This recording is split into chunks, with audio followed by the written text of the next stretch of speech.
کچھ لوگ کہتے ہیں ہمارے تو گناہ ہی اتنے ہیں بڑے بڑے، یہ تو معاف ہوں گے نہیں، یہ شیطان دھوکہ دے رہا ہے، یہ شیطان تمہیں رب سے دور کرنا چاہتا ہے۔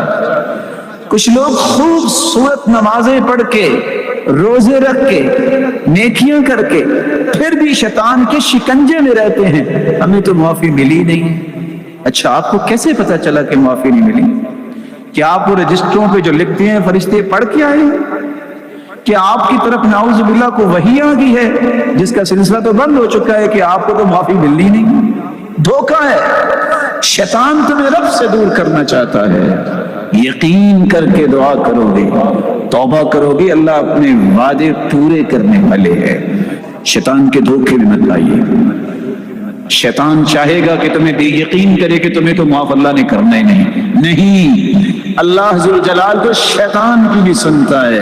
شیطان نے کہا تھا ربی انظرنی الی یوم یبعثون، اے میرے رب مجھے قیامت تک مہلت دے دے۔ اللہ نے تو شیطان کو بھی مہلت دے دی۔ تم اللہ کے سامنے جھکنے والے ہو، تمہیں میرا مالک کیسے محروم کرے گا؟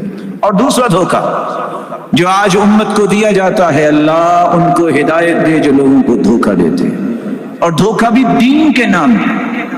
حدیث کے الفاظ ہیں من کمہ اعمى عن الطریق، جو کسی نبینے کو غلط راستہ بتاتا ہے اس پہ اللہ کی لعنت ہے۔ اس نے راستہ دنیا کا برا بتایا، تو جو جنت کا راستہ برا بتائے اس پہ کیا ہوگا؟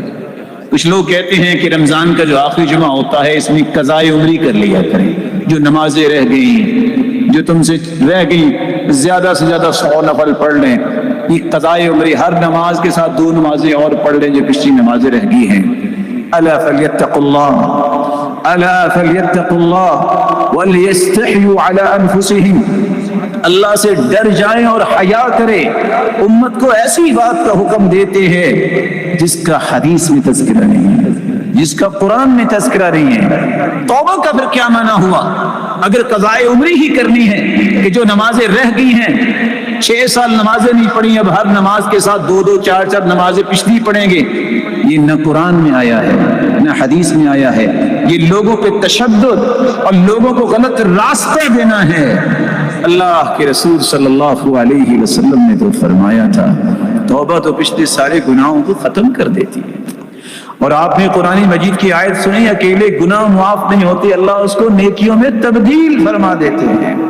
یقین کر لیجئے اللہ کا قرآن سچا ہے، اللہ کے رسول کی زبان سے نکلی ہوئی بات سچی ہے، باقی سب جھوٹ ہے۔